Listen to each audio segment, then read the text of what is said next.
Welcome back. Now that you've got your structure starting to take shape, we are going to spend some time looking at the different styles of non-fiction books. Now, you may know that there's a difference between fiction and non-fiction, as in fiction is very firmly anchored in the realm of make-believe, fantasy, anything that can be created from nothing, whereas non-fiction is very much anchored in the real world and telling real stories.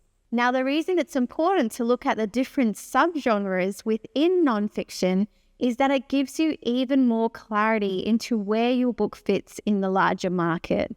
So there's been many occasions where I've had people come to me really excited about their first draft, but the way in which it has been written means that it either blurs the lines between several different genres, or it really doesn't have a core focal element of it. So what I mean by that is that they've really got no idea of what sort of journey they'd like to take their reader on.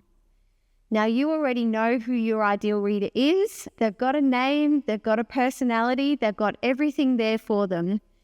This module is dedicated to explaining the different subgenres of nonfiction so that you can get an even clearer understanding of where your book will land. Now, I actually enjoy this component because so many people just think nonfiction is a block genre all on its own. But I'm going to share with you 7 different subgenres today that will help you to build an even clearer picture of where you are feeling called to for your unique story. Now, the first one and the most obvious is autobiography. Now, what I mean by autobiography is basically it's a life story of someone from birth up to where they are now.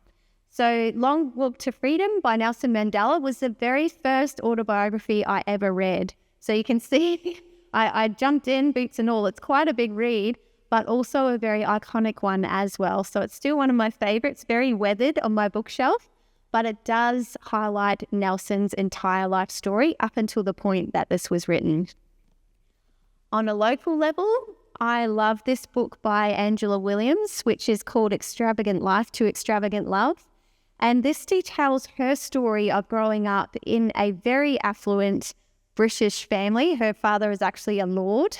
So growing up in that kind of environment, the trials and tribulations that come with being born into wealth, and also how she was able to found an incredible charity in the UK that focuses on helping to support women of the night, shall we say. So a very different calling and purpose for her from the realm that she was brought up in, but an absolutely riveting tale to read. Now, there is often a lot of confusion around autobiography versus biography. So I'm going to clear that up for you right now. An autobiography is an author writing their own life story in their own words, whereas a biography is a story written about someone by a third party. So quite a common book that we see out there at the moment, Harry and Meghan, anything to do with the royal family. This is a biography because it was written by Omid Scobie and Carolyn Durand about the couple. So they had probably no input into this whatsoever. So that makes it a biography. Another one that you might see doing the rounds is this book about Steve Jobs. I was going to say no, this is a biography. And it says actually unauthorized and unofficial. So that's usually a dead giveaway that it wasn't actually written by the person and probably without their permission as well. So that's the difference between the autobiographies and biographies. So another 2 genres that are often confused is autobiography and memoir. So an autobiography, as I said, is a life journey from birth up until where the author is at the time of writing. A memoir, on the other hand, usually focuses on a particular period of time or a particular theme. So I showed you Eat, Pray, Love earlier by Elizabeth Gilbert. That focused on a 3-year sojourn that she took to discover herself after breaking up with a long-term partner. So that really focused on those 3 years and told the whole story in that context. Another one I'd love to share with you is Soul Survivor by Karen Smith. So this story ventures into her experience of being a part of the Bali bombings in 2002. So a horrific, life-changing experience. And it shows a bit in the lead up to the event to give context of what her mindset was like and what was going on in her life, the actual bombing, and then how she was able to rebuild her life and start again from there. Another one that I dearly love is Kelly Harridan's Long-Awaited Child. So you can probably tell from the title that this book is about parenthood and becoming a parent. And Kelly shares the 7-year journey that her and her husband went on to be able to start a family. So again, a period of time which makes it more of a memoir style. So the next is the how-to and self-help genre. As the name suggests, they very much are geared towards some kind of teaching. So how-to will give you step-by-step instructions on how to achieve a certain outcome, whereas self-help is usually anchored in the personal development world and will teach you a life skill of some kind. So this style of book is really heavily reliant on a step-by-step instructions or some kind of framework that you can work to. So you can see from this book, from my bookshelf, The Earn at Home Mum by Jodie Allen. She's really teaching people the skills that they need to be able to found their own business while being at home and raising a family. The point is very, very clear. And that is another thing that I love about this subgenre is you know exactly what you're in for. Now, you may be very familiar with this book, which has been doing the rounds on the bestseller list for many, many years, and that is The Barefoot Investor by Scott Pate. So as the title suggests, it's all about investing, not necessarily with no shoes on, but it means that it's accessible for anyone and everyone. So I love this book, particularly is amazing at connection and helping to simplify a really complex idea and making it accessible for anyone and everyone to jump on board. So definitely one of my favorites here. So this subgenre, I feel like I've given my own name, but it's okay to put your own stamp on things sometimes. So this subgenre I have dubbed the listicles. It was actually a term that we did use in the newsroom, but I don't think it's very readily used in the context of books, but hey, we'll run with it for now. So listicles are basically books that are geared towards giving you a set number of tips or a set number of ideas or a set number of steps. Basically, it's any kind of list that you can think of. And the format around this is very, very self-contained. So each tip or each list will have its own chapter. Now this trilogy, here we go, High Achiever, Zoe Sparks here. She has created 3 different books that target the different stages of business and entrepreneurship. So Award and Reward is actually the last one. I'm going backwards here. Healthy and Wealthy is the second, and the first is Strive and Thrive. So giving you each of those levels of entrepreneurship from foundation all the way up to capitalizing and winning awards for your work. Now, each of these books actually has 100 tips. So that is the structure and the foundation of each of these books. And it really helps to make it nice and easy and simple to get your point across while giving all of the information and knowledge that you have. So that was a really great strategy of Zoe's to use. Now, another one, you may recognize him from TV, is David Koch and his 11-step money plan. So he's very clearly stated there's 11 tips in here that are going to, once you follow them, give you the outcome, obviously, for a better life. So who doesn't want that? That's a good sell. One other thing I've seen with listicles, and it was quite a fun thing to watch in the early 2000s, was that there were so many authors out there trying to outdo each other. So, you know, you would see books with the standard 5 tips, 10 tips, 50 tips, and then it would go up. We would see 1,000 tips. We would see 975 tips. And there were all kinds of crazy numbers being thrown out there, which did make for quite an interesting thing to watch and keep track of. But I think we've gone back to simplicity again, nice round numbers and a nice way of being able to communicate your knowledge in bite-sized chunks for your readers. So the next subgenre I'd like to introduce you to is the academic style. So as the name suggests, these books are very heavily based on research, and that can take a number of different forms. So you will find academic style books link in with family histories, such as this one from Philip Moore, which he's titled Caban and Beyond.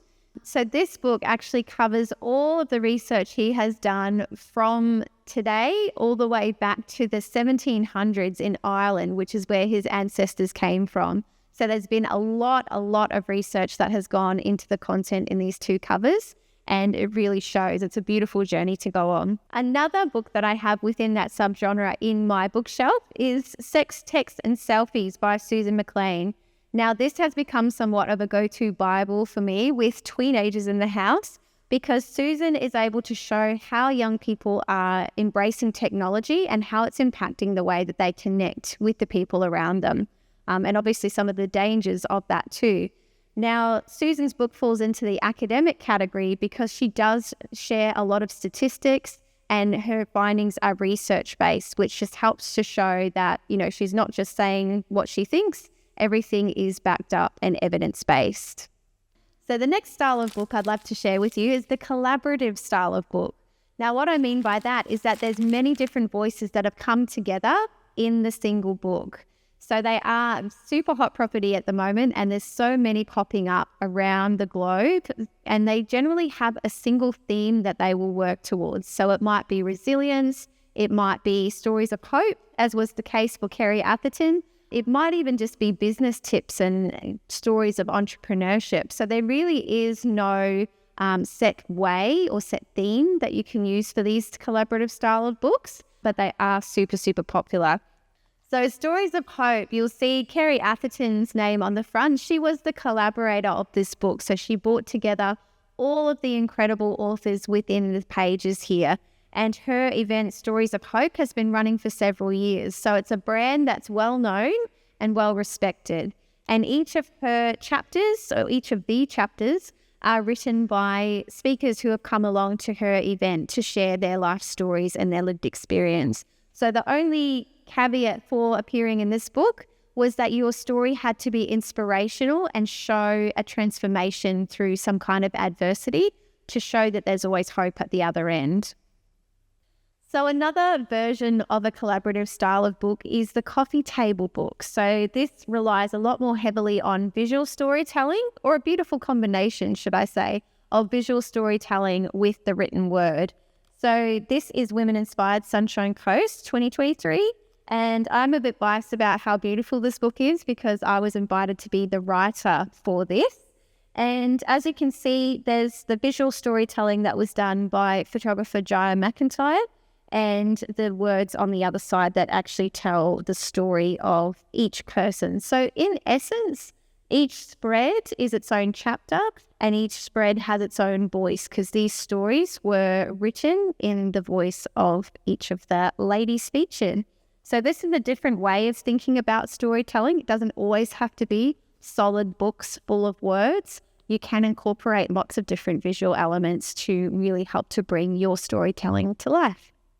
Now, the last subgenre is narrative nonfiction, and this is the playground where all of the rules go out the window. So I do love this subgenre, probably the best, just because there's less rules to follow and you can really have fun with the ways that you present your stories. Now, you've seen Stu's book earlier, and you'll know that his combination of the 7-step framework with his personal story helped to build that beautiful combination that made his story unique and made his work sing. So another way that you can really combine different elements of the subgenres in the narrative nonfiction realm is to combine elements of how-to and self-help with a memoir or autobiography. So this is why I love the playground that is narrative nonfiction, because you can really make the book any combination of those things. Now, Kim Morrison's The Art of Self-Love does have a beautiful storytelling component to it, as she shares how she created the Circle of Self-Love, which is a framework that she teaches around the world.